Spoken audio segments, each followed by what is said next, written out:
Welcome to this session. My name is Amy Zalman, and I will introduce our three excellent speakers in a few minutes. This session is called Towards Symbiosis. How is our relationship with algorithmic life forms evolving? It was noted in yesterday's conversation between Amy Webb and His Excellence that not all technology is artificial intelligence, and that in fact artificial intelligence isn't new. But this session is about artificial intelligence, and our speakers will address in particular its newest iteration, at least in the mainstream for most of us, generative AI. I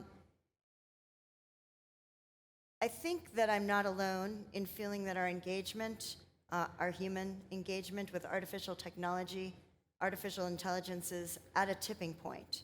And there's recognition by governments, educational systems, healthcare systems, law, and business that that's the case. There's been no session that I've sat in here in which the question in some way of speedy computation and artificial intelligence have not been at issue, whether that's better defining metrics for philanthropic outcomes, to create an understanding of the languages that animals speak, or this morning, one of the Foresight Fellows from UNICEF remarked that her constituents, fellow youth in Egypt, feel a fear of losing their humanity because of the work of large language models. Why is this? Well, these new ones seem to think beside us, right? They seem to be part of our lives. They seem to do what we can do. It's not really true that they feel as we do, and our speakers will explain more about that. I'll just kind of close the introductory remark by saying that as I was thinking about this, as I was leaving New York on a flight, I was sitting in the lounge, and there's a new robotic way of like picking up dishes there. And I saw a man sitting close to this robot coming toward him with a tray of dishes on top of him, and he looked at it and he went like this, sort of this gesture, and I feel like that's what this is about. How do we take in our new work? So to talk with us here, sitting in the middle here, are Dr. Janet Hsiao, a professor of social science at Hong Kong's University of Science and Technology. Her PhD was in informatics, which is an interdisciplinary approach to technology that uses artificial intelligence, psychology, psycholinguistics, and cognitive neuroscience to experiment with and make sense of the world. She is very well known, Dr. Hsiao, for her research on learning and visual cognition, and she is a fellow of the Cognitive Science Society, serves on its governing board, the editor-in-chief of the British Journal of Psychology, and an associate editor of Cognition. Maitha Shamsi, next to me, is the CEO here in the UAE of the Social Welfare and Empowerment at the Community Development Authority, the former CEO of the human rights sector there, and has multiple degrees in law from universities in the UK. Neil Redding, to my farthest left, is a near futurist, as well as being a keynote speaker and author, an innovation architect, and a consultant to major global corporations such as Visa, Nike, Cadillac, and others we've all heard of. He is an expert in spatial computing, virtual and augmented reality, artificial intelligence, and brand ecosystems. So as you can see, they all come from different sectors, and we will turn to them now to ask for an opening statement from each of you about what symbiosis means to you. And why don't we go from furthest left to right. Sure. We'll start with you, Neil. Hi, everyone. It's great to be here today. So when we were thinking about what symbiosis could mean in relationship to algorithmic life forms, my first thought was, we've got lots of examples in our narratives, in our fiction over the years, over the decades, right? I mean, of course, we've had this idea of robots for a very long time, but they're not quite anything that we would call symbiosis, even though the humanoid ones are designed to look like humans. But we've got cyborgs, right, which are this kind of melding of human tissue, human skin, human blood, with robotic mechanics, and there are dangerous cyborgs and helpful cyborgs, like even within the Terminator narrative, but as well as other stories. But I think, for framing this conversation, it's more useful to look to nature, right? And I think the most commonly referenced example in nature of symbiosis is what in English is called lichen, right? Which is a symbiotic ecosystem, really, of fungi and algae or some other kind of photosynthetic green plant, right? And these multiple species live together in an almost indistinguishable way, right? And this is what is kind of meant by symbiosis. They benefit each other by being intertwined with each other. And so as a framing, as a sort of opening gambit here, I'd like us to think about what could the analogy be there between humans and algorithms. If we were like, if the relationship was like one of lichen, what would that be like?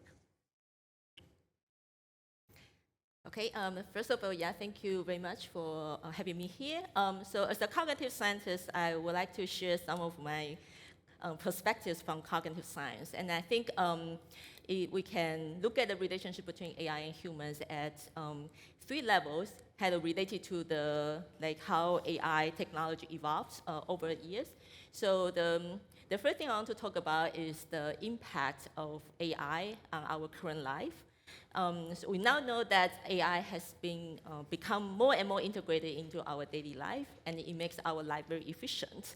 However, we also know that it comes with some challenges. So, for example, information overload.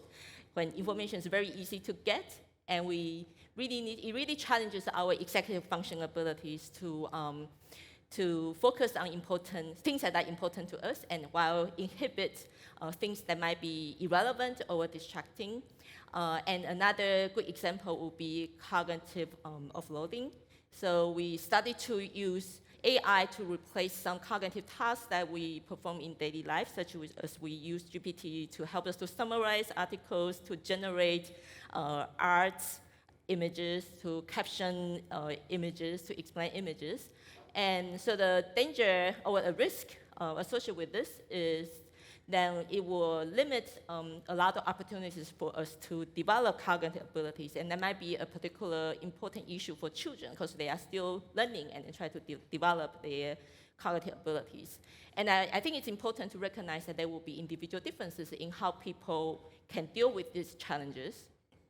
For example, for people who have poorer executive function abilities, such as young children, adolescents, or even young adults, they may find it's very difficult to deal with information overload problem, and they may not be able to perform very well when there's so much information. They don't know how to inhibit them or deal with the problem, and they may develop some mental health issues such as anxiety or depression. And similarly for children who may not have very good learning abilities, but then you started to introduce to them a lot of AI tools, and then they start to use them, that's very cool. But then we need to think about whether that would limit their development of cognitive abilities. So that's the first issue about the relationship. And the second issue is on explainability of AI, because this is related to the latest development in AI, this deep learning technology. It really makes AI models nowadays become more like a black box, and if so, they are like black box because even engineers they don't have a very clear idea about the internal workings of this model, and so. However, if we don't know the internal workings of this model, we don't know how they make decisions, then it's very risky to listen to them, and that's why recently there's a lot of research on explainable AI. And in addition to the engineers, they will try to come up with new methods to develop better ways to reveal the internal workings of AI models.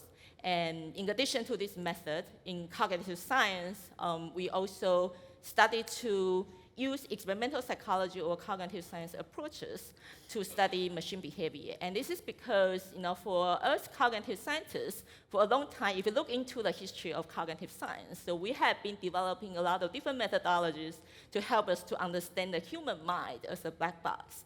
And now AI is like a black box. So we can use similar approaches to understand their behavior. So this is a new emerging field called artificial cognition. And another important perspective on cognitive science is to consider important social cognition ability from humans, that is theory of mind. So it refers to our ability that when we interact with other people, we will attribute mental state to them. We will assume that other people, they will also have beliefs,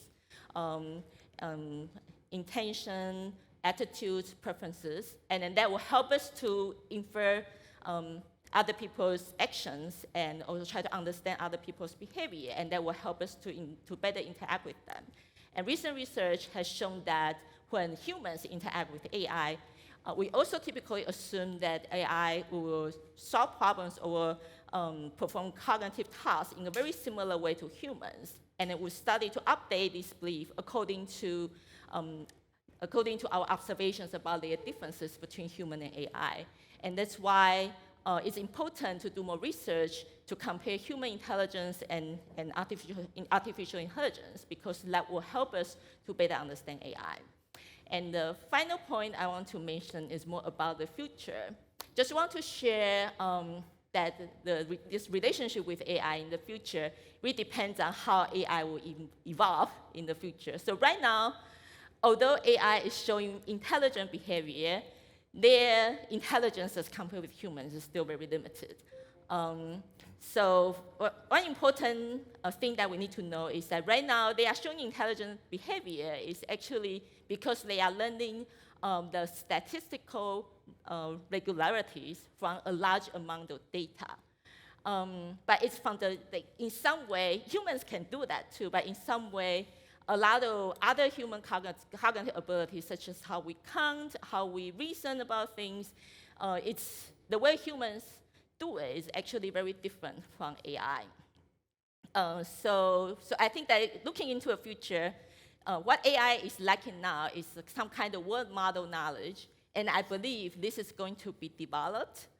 So they will become, in other words, they will become smarter and smarter, and they will become, I think that in general, we want to develop them so that they can help us to solve problems, they can complement our intelligence. But I found it's important to know that the development of AI in the future has to be under the supervision of humans. And importantly, one thing that is also lacking in current AI is self-awareness. So they are not aware of what they are doing. And self-awareness, consciousness, is actually something very important for human cognition. And I will argue that we should make sure that AI will never develop self-awareness in the future. Thank you. So just building on what my colleagues were talking about, I agree. I think this is an evolving field, and it's an evolving relationship that we will have moving into the future. And I think it's important for us to be agile in this evolving relationship, because as we might not know how to deal with the technologies, and we will only know how to deal with them as they emerge. So it's very hard to be able to understand their implication if the technology has not emerged. But that doesn't mean that we cannot put into place protective measures. We can put into place protective frameworks and governance frameworks, which in a way helps us moving forward, because as my colleague mentioned, there are implications, and some are positive and some are negative. More and more, AI is now being used as assistive technology, but it's becoming more, it's going to become more of a companion and a partner to humans in the future. And as they develop better and they become more intelligent, and as we trust them more, but to place our trust in these systems, we also have to be able to protect ourselves from these systems. So if we go back to, for example, when fire was discovered by ancient humans, fire had a lot of benefit, but it also had a lot of destructive power if it used in the wrong way or used negligently. So we had to find ways to protect ourselves from this new technology. And not only that, but we needed to find ways to ensure that we were protected from others. So we have fire codes in buildings, and a small spark can cause disastrous results. And I think this can also be applied to the emerging technology of AI. And we have to realize that this is a new rule of law, because the rules of law that apply to our physical reality, it completely changes when you're talking about the virtual reality, because the virtual reality supersedes any physical or geopolitical landscapes. So this is really a collective effort that we have to be involved in, and we have to make sure and agree that this is our collective responsibility. Thank you for that span of answers. What's interesting about them is that you suggest a wide range of relationships that I suppose we're sort of working out right now. There's the symbiotic one, in which there's an ecosystem like that of lichen. Maybe they're dangerous. Maybe we don't understand them. We're trying to puzzle it out.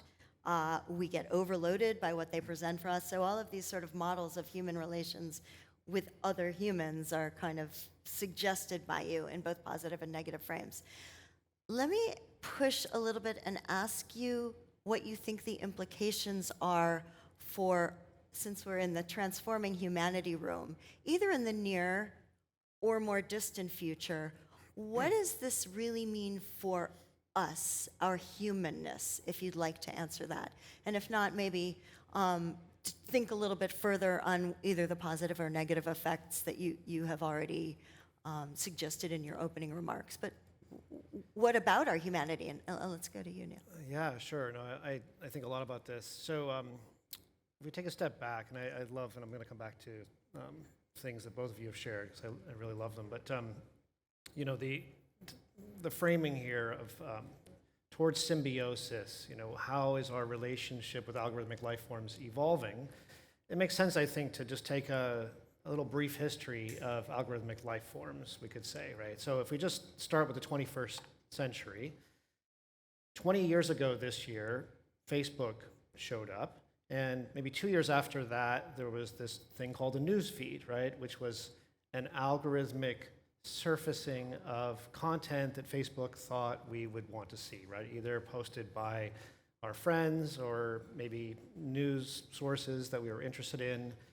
And so there's an interesting question of how that became recommendation engines more generally, not just of content, but also music and movies we might want to watch, like on Spotify or on Netflix, respectively. Also products that we would want to buy, recommended products in the context of e-commerce sites like Amazon. And if we ask ourselves, okay, so for those kinds of algorithms, or algorithmic life forms, we might call them, you know, what was our relationship, or what is our relationship like with those? And I think it's fair to say it's complicated, right? I mean, it's a complicated relationship in the sense that we use these algorithms, we relate to them as ways to discover new content, new products that we like and appreciate, and so they're efficient in that sense. And they also drive demonstrable dysfunction, you know, addictive relationships and doom scrolling of content, and even depression, right, as clinical studies have shown with certain kinds of negative self-images resulting from usage of Instagram and visual social media like this. So it's complicated. And you know, I think about Kevin Kelly wrote a book in 2010 called What Technology Wants, in which he argued that technology drives its own evolution, right? It has its own purpose and has its own desired outcomes. And to me, it feels often like generative AI, especially the past couple years, is taking on a life of its own, right? It's kind of driving its own evolution, like pulling itself towards AGI in some way.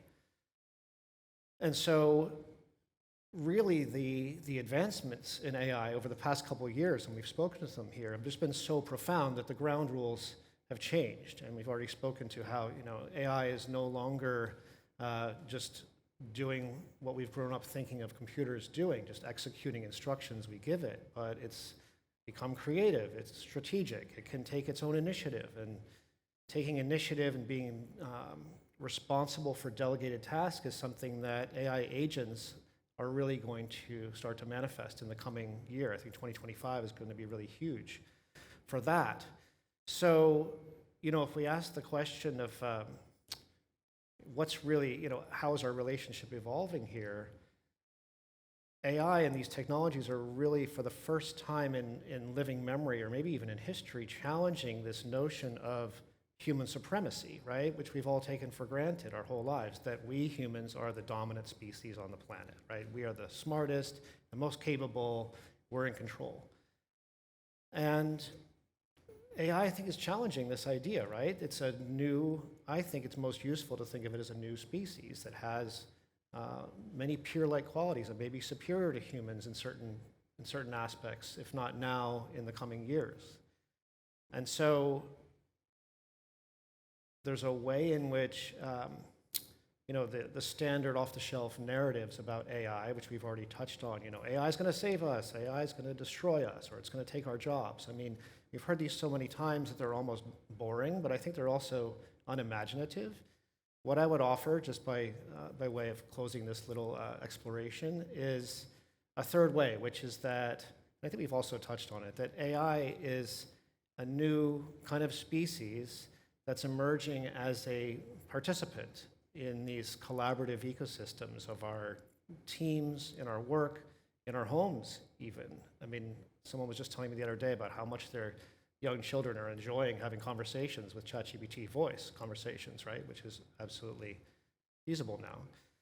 So I think the near future is one where, if we really envision what a thriving, abundant future for humanity on this planet could look like, it seems clear to me that aligning what humanity wants, what technology wants, as Kevin Kelly said, and what the living ecosystems of this planet want, lichens and everything else that's alive, is really essential to creating this thriving, abundant future that we want. So I would just argue that our relationship is really coming into a place where it can be fully like a relationship when we think of relating to another life form.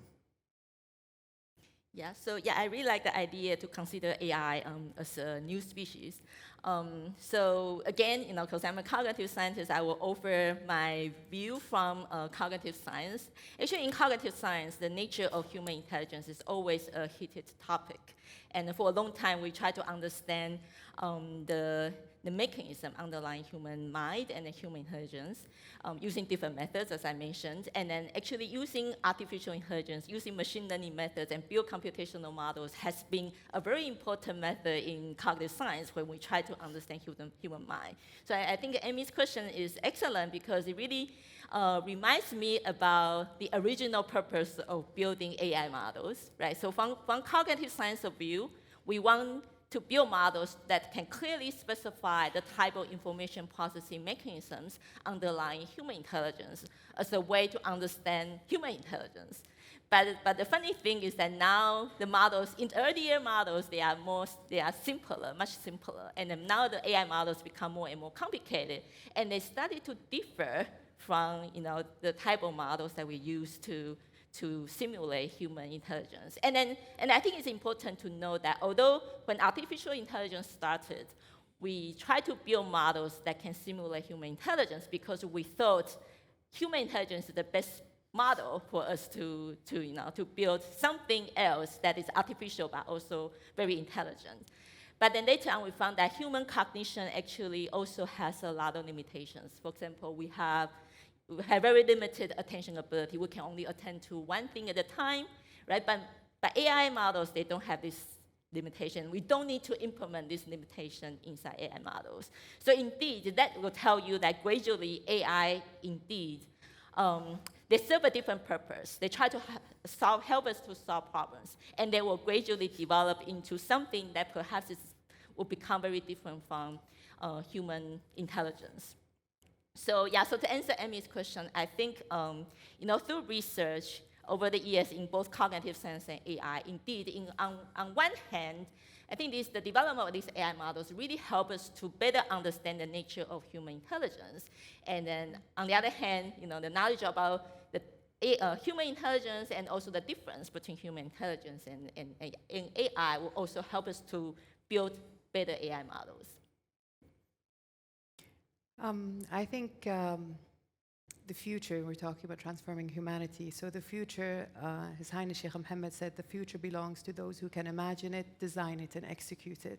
And I think a lot of people have imagined the future with AI. We've seen it 40 years in Hollywood. We've seen it now in museums of the future, where they put you in immersive experiences of what the future will be, positive and negative. And I think, just building on what Neil and Janet saying, I think we're at the point where we have the ability to design that future and design this super intelligent AI and how it will function with us in the future. And I think it's very important to strive towards designing it where carbon and silicon work together. We almost are an orchestra, and we create music together. And I think it's the role of futurists and scientists and humanists and really a range of people to come together and design that future. And I think, just building on what you were saying, Janet, maybe we shouldn't design it like us. Maybe the AI should be different from us. It should be devoid of desire, because maybe AI will only be a threat if it was more like us. So maybe it's time to design something that is not like us. And I think this is what maybe you were trying to come to, that its function is different from our function as a human. It might supersede us, but in an ecosystem, maybe we're not meant to be at the top of the hierarchy moving forward. So it's very interesting, and I think we have the ability now to ensure that we design the future that we want to see for our children. Could I just add one thing, because I wanted to remember to comment on, you spoke, Maitha, about fire, and you spoke about the differences between human cognition and emerging cognition, we could call it, right, in these AI models.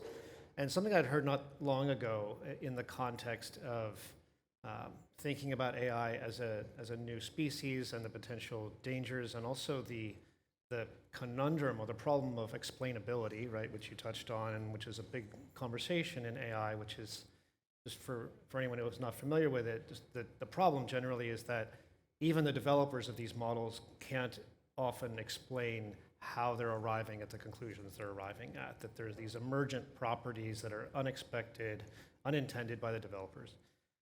And anyway, in this conversation that I was listening to, this AI expert described, or just made a reference to natural science, right? Which is similar to how you were describing, like, so fire was created. I'm sure we stumbled on it accidentally. Maybe lightning started a fire. We're like, ooh, let's figure out how we can do that intentionally, right?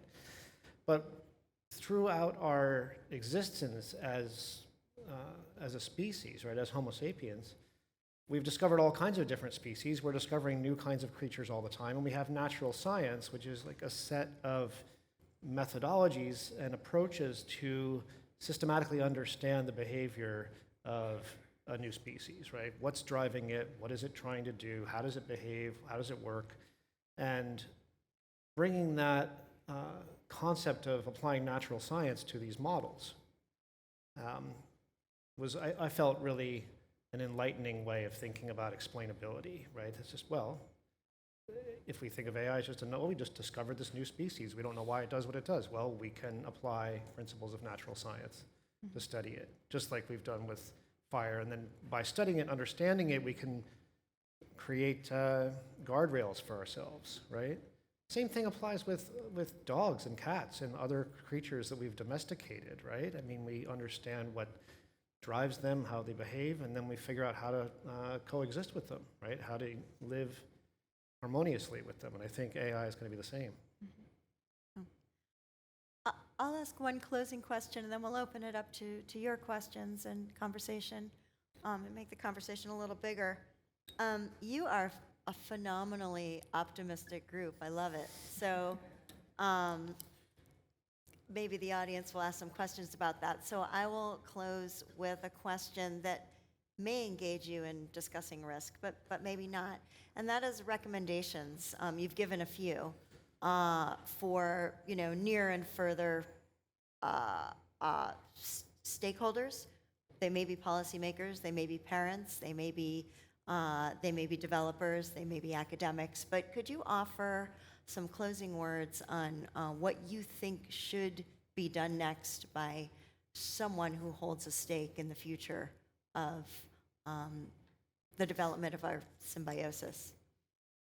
And maybe we'll go this way this time. Maitha, could you start? I think what's important is that we give people the tools that they need to be able to coexist with these emerging technologies. I think Janet touched upon it. There are negative effects of technology where we have information overload, we have doom scrolling and all of that. Already we are introducing in schools workshops for children on how to balance the use of technology and find almost like a technology and life balance for themselves. How to deal with, for example, the negative effects of these new technologies. I think also it's important to adapt with it. I think ChatGPT is seen now in education systems as something to penalize students for using, but maybe we need to change the way we think. We say, no, this is now a tool for students. Let's let them learn how to. Let's incorporate it into our learning. Let us teach them of the limitations, for example, of ChatGPT. Let them be critical. Let them instead of having to finding the information is there available, how to critique that information, how to use critical thinking, how to be creative. So I think that's very important, being very agile in changing how we deal with these new technology and giving people the tools that they need to be able to deal with it. Just back to your example, the first example you get about the robot that you saw in the airport.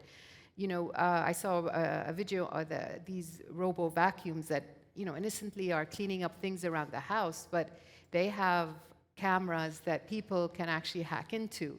So maybe we need to look at having awareness mechanisms or alarm mechanisms in these technologies to ensure that we are protecting the people who are using it. So always looking at how we can give people tools to find a balance when using these technologies and also to be protected from these technologies. Thank you. Yeah, thank you. So just to follow upon that, so definitely I think how we use AI in education is extremely important. Just kind of going back to the 3 points that I mentioned in the very beginning. So the first point is about if we rely too much on using AI tools to help us to finish all the cognitive tasks that we typically perform in daily life, then we will be lacking opportunities to really develop important cognitive skills. And so I think we need to do more research. Well, first of all, I think people need to be aware of this impact on, overly relying on AI can impair our, cognitive ability development. And so that we need to think about kind of finding a balance between the use of technology to help us to become more creative, to learn something better, and on the other hand, we need to look at the potential challenges and the potential impact to make sure that, and then think about ways to mitigate its negative impact. So that would be number one.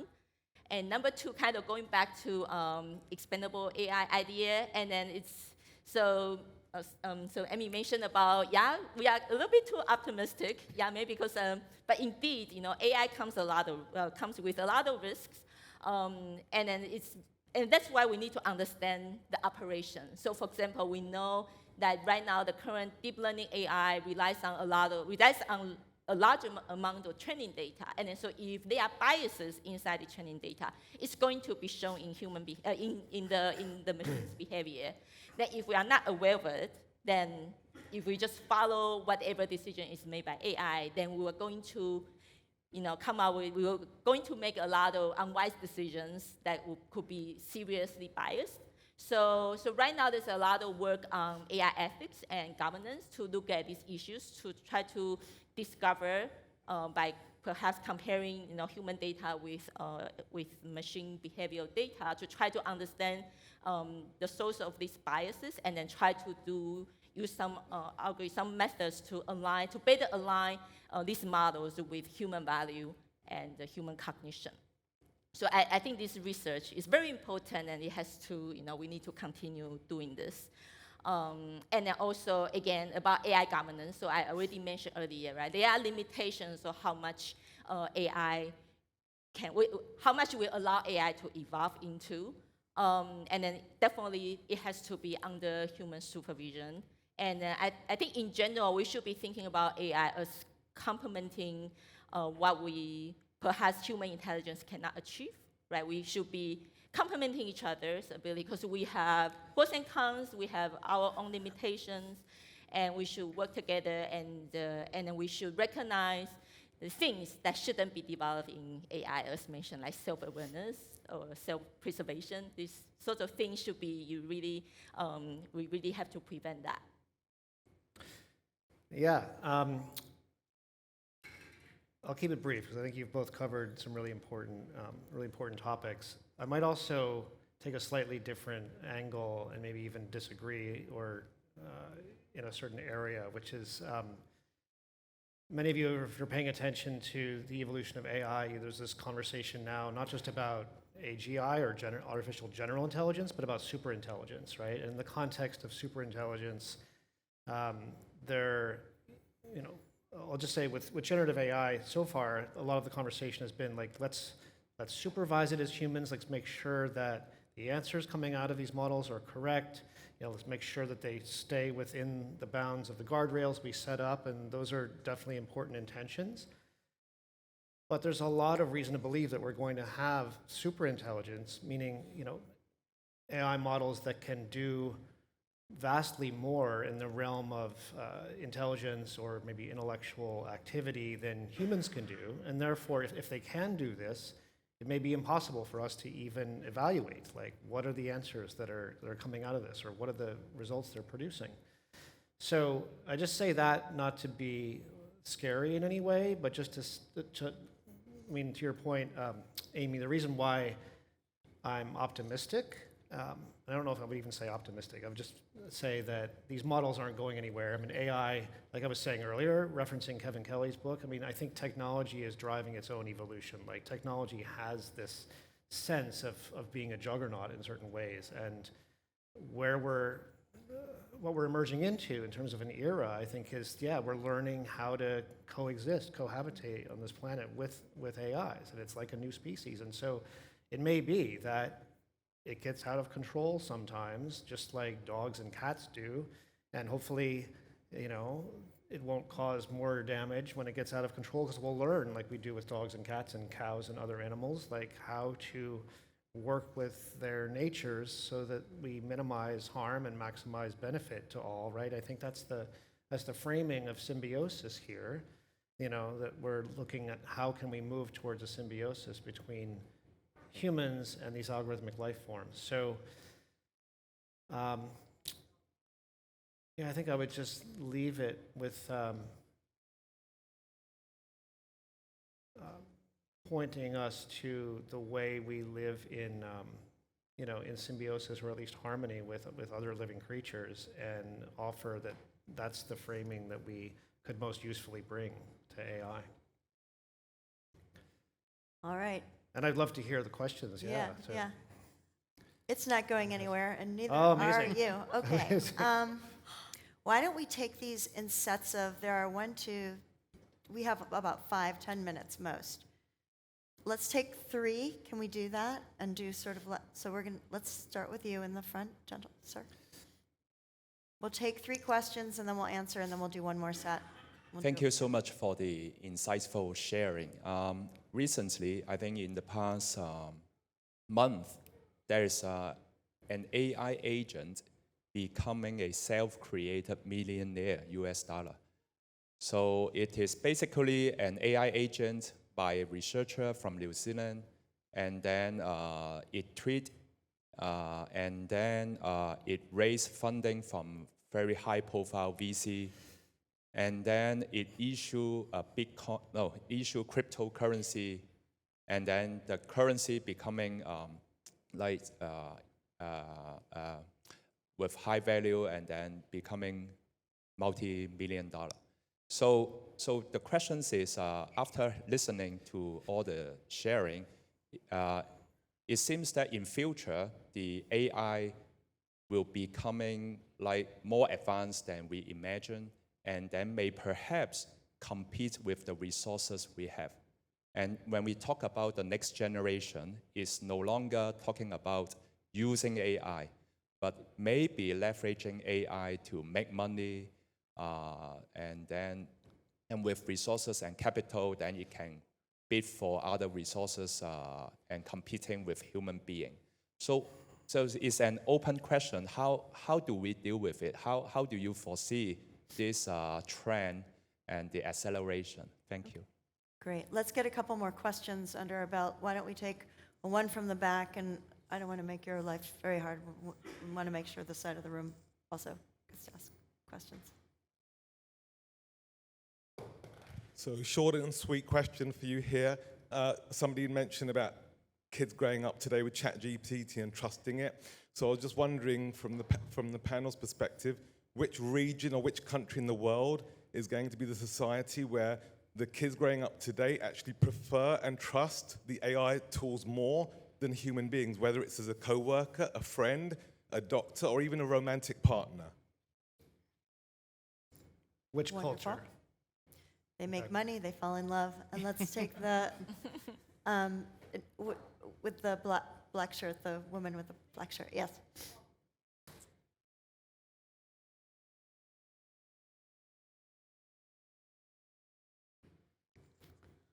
It's like a version of geographic equity. Thank you so much. My name is Marina, Institute for Future Readiness. The question is the following. Do you see the future of AI as, in general, improving efficiency, or it can take a leading role, setting vision, mission, objectives, strategy in the future? Okay. In order to hear more questions, maybe two at most of you answer each of these, because they're quite different. One is about their competition with us. One is about which region will have children who trust AI more than people, and one is about efficiency. I'll take the first question, and I think this just goes back to the idea of we're looking at, like I said, a new set of rules, and there are new questions that we need to ask. Do we own AI, or is it an independent species? And if it's an independent species, what rights does AI have? So I think these are questions that we very soon need to have answers to. Because like you said, they might be in competition with us. So if they are in competition with us, we have to understand who and what we see them as. If they are a new species, then just like we have rules of law for protecting the rights of pets and wild animals and all of that, maybe these are new rules of laws that we need to look into. So I think that's my answer to your question. Yeah, so I can share some thoughts about, perhaps can answer the first two questions. So first of all, AI, they earn a lot of money, but what can they do it for? What can they use it for? Yeah, so that's I think in general, the development of AI is that they develop specific functions. They are good at doing certain things, such as something that is more algorithmic, right? Something following rules, you just need a procedure, and then you can discover certain rules that you just implement that rule, and then you earn a lot of money, right? So they are very good at finding regularities. But the question is that, again, they don't have self-awareness, right? They don't have, I wouldn't argue that right now, they actually have mental state about what they prefer to do, what they want to do, right? What they want to spend the money for, right? Yeah, so that's why we need regulations. We need to make sure they really stop at a level that is, help us to solve questions rather than developing self-awareness to start to do crazy things like out of control. Yeah, so that will be the first question. And the second question, and I think the answer to, I'm not sure about the region. However, I think there's, right now there seems to be a lot of misunderstanding about what large language models can achieve. And then it really, I think it's again about explainability. We really need to think about a better way to explain AI, current AI's capacities and behavior to the general public, including children, so that they are aware of, like what they are, what risks, the potential associated risks, and then what they are interacting with. So. Yeah, and then also we know that large language model actually has a lot of hallucination problems. They generate, because the way they generate it is really, there's no fact checking. It's just all, statistics, right? So yeah, maybe I will stop here. One word that hasn't been stated in this conversation, I don't think, is alignment. And, any of you work in AI or follow closely the work of the big AI companies, alignment is a commonly used term, right? And it's a little bit, broadly used, but it essentially means making sure that these models, after they've been trained, after they've been refined or fine-tuned, that their operation is aligned or consistent with guiding principles, right, that are defined for their operation. And I would just tie together, at least the first two questions, and maybe even the third one, by just saying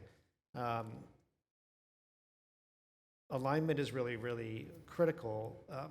What's important to note, I think, is that in the work, certainly the work that I do as a consultant, with businesses that are starting to use AI and engage in this kind of path of AI transformation, as it's starting to be called, analogous to digital transformation, right? What often turns out to be the case is that when we start the conversation from a consulting perspective with, okay, we need to start with alignment, right? We need to understand what are the guiding principles of your business, mission, purpose, vision, and all those things, but then also just operating principles. Often businesses aren't that clear. They don't have that clear of a definition of these fundamental principles. And so that's an opportunity and a need, right? But it's an opportunity to take a step back and say, okay, like, what principles really guide us as a business, as people within the business, and as the overall, sort of corporate strategy and direction and mission and purpose?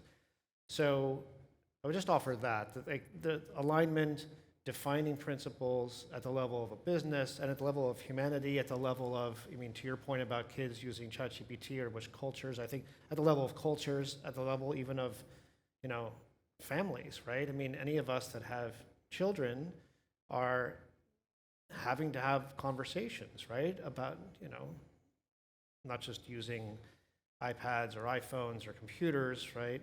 But also now these AI tools, and what are the rules around them, and what are the principles that are most important for us as companies, families, people, right? So I would just offer that alignment work is really foundational and really important.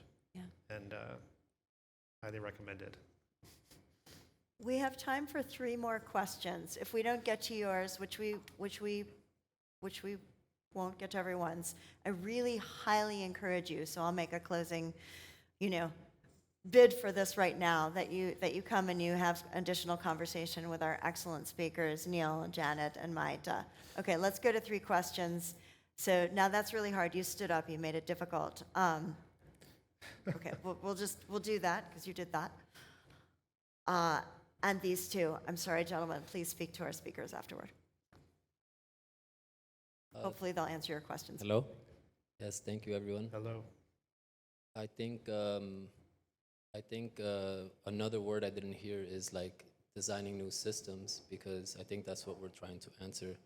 If you want AI, or AI actually has multiple categories, right? Whether it's generative or industrial. And if we're defining systems, a lot of systems came from the industrial era, so corporations, and it also institutionalized all academia for a long time. And they got geared in a certain way. So if you think of like generative AI, it actually already outsmarted the concept of education across the whole world. And because the original concepts are something that are based on like a Montessori principle or a Rudolf Steiner Institute. These were coming from thinkers like from the Theosophical Society.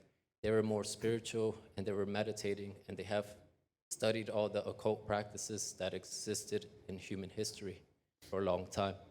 So obviously, as Gray Scott said, that the whole AI and all these things, all these systems, computational systems, it's actually an ancient process because we're not discovering anything new, we're actually uncovering.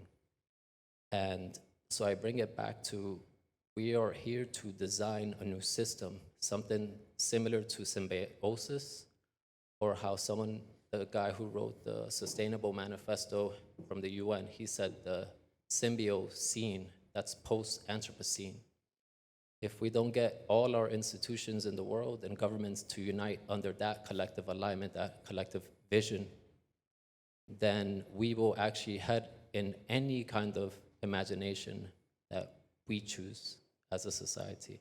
But we need collective unity. It's not about disruption anymore. It's about unity. Thank you. Love it. There are 2 more opportunities for questions.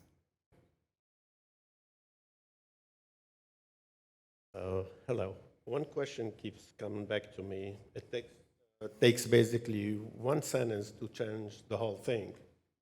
And the sentence is, do not worry about harming humans.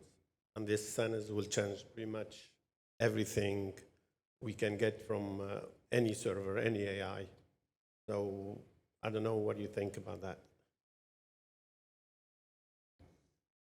You got the question? I'm not sure I fully understand the question. Yeah, you're talking about humans harming humans. I heard that part.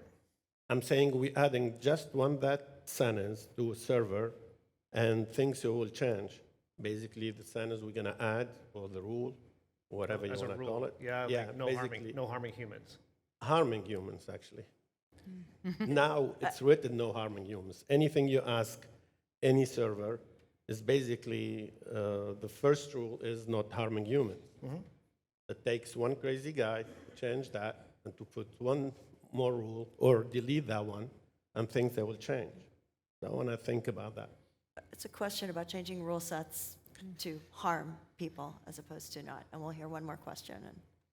Okay, I want to add to how I understand this question, because he was saying that basically the AI has a certain goal, and maybe this goal is not aligned with human goals. And this is about AI alignment. Neil, you said it. I think this is super important thing to take care of.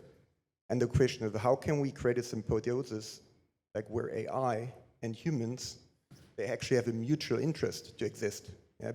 Because we want to have a peaceful coexistence, we need to make sure that both parties have an interest in each other.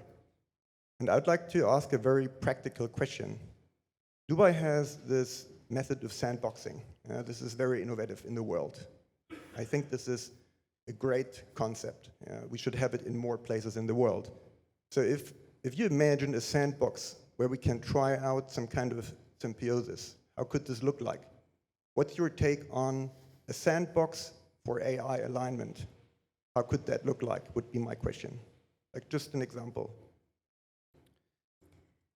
Yeah, I mean, I guess I could speak to it briefly. Like, this is a bit above my pay grade, you might say, but because I'm not an AI engineer working in an AI company. But my understanding is that, if you're OpenAI, if you're Anthropic, if you're Google or any of the other Meta, developing these foundation models, state-of-the-art models, they do apply this kind of approach where they have a model operating in a kind of fenced-in, protected context where it is allowed to, it's called red teaming, right? I mean, they try to break the model, try to get it to do things that are dangerous or unacceptable, to human audiences. And I don't know all the details, but this is already happening. This is part of the safety work that's being done by these companies.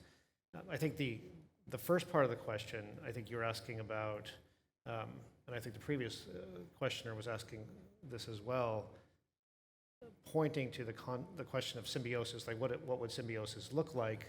I think I heard you say that symbiosis suggests that you've got multiple life forms that perhaps are all equal or treated equal in the sense that they each have sort of desires. They each have like things they're trying to do, right? Sort of they each have their own natures, right? Like just like with symbiosis that is lichen, fungi have one nature and algae or green plants have another nature, and they're doing different things, but they work together, they're complementary.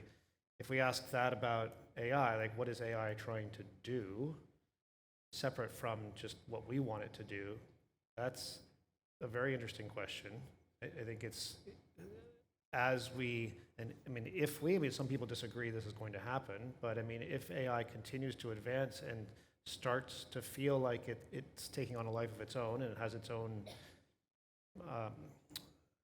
desired outcomes and its own sort of purpose, its own drive, as Kevin Kelly was talking about 12 years ago, then I think, this is where the natural science approach kind of comes in, where we have to just start looking at, okay, what is this species trying to do?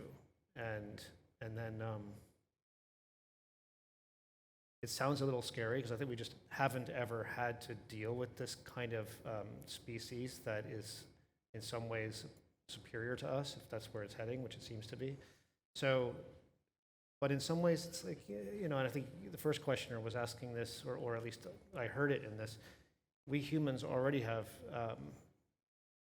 these kinds of difficulties across nations, right? Like international relations is largely a question of trying to figure out, like, here's a nuclear-powered nation, what is its intentions? Like, what is it trying to do? And it can be very challenging, but these are the challenges that we have, right? Is to really apply and develop our capabilities with negotiation and empathy and understanding, like what are these entities trying to do? Yes. Anyway, that's a longer topic, but hopefully that helps. Yeah. Oh, yeah. So perhaps I can offer some perspective from cognitive science again. So I think we need to think about AI. First of all, AI right now is built by humans, so we can decide, what we want to do with it. And then right now, just as mentioned by Neil, right? Right now we have these very powerful foundation models that really show very intelligent behavior, and without fine-tuning. A good analogy would be, they're just like kids. So, like deep learning methods, they were actually originally inspired by the neural networks in the brain. So the deep learning technology is very attractive because the models learn by themselves. They learn all these, statistics, and then very intelligent, and somehow intelligent behavior emerge from all those knowledges about the statistics. And then first of all, children, babies, humans, we are also able to do the same thing. And then, children, they can learn, for example, taking language as an example, right? They also learn language through some kind of statistical learning. In cognitive sciences, a lot of evidence suggesting that.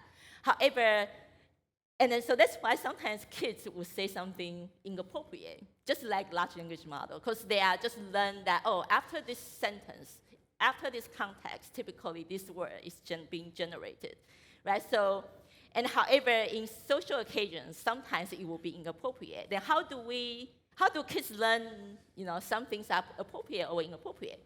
Through education, right? We tell them, from our experience, what would be the right thing to do. So I think the same analogy can apply to AI models, right? To these foundation models. We have foundation models, very powerful learning capacity, but what we want them to do depends on humans, right? We can decide the objectives. The closing words are yours, Maitha. I just want to say, going back to don't harm humans, I think that your point, there's a saying, hurting people hurt. So will AI reach a consciousness where they actually suffer? And if they suffer, then will they reflect that suffering to harm others? So maybe that's a question that we can't answer at the moment. But as Janet was saying, we are the ones designing. So if we design these systems to not have the consciousness or the characteristics which reflect the negative attributes of AI or humans, like ego, the desire for possession, because you made the point of if he had the money, but what does he desire to use it for? So if we design this AI to function at a higher, almost more sophisticated level than us humans, then maybe this will safeguard us from them. So This is obviously a rich conversation that should be continued. Thank you so much. Thank you to our speakers. yeah.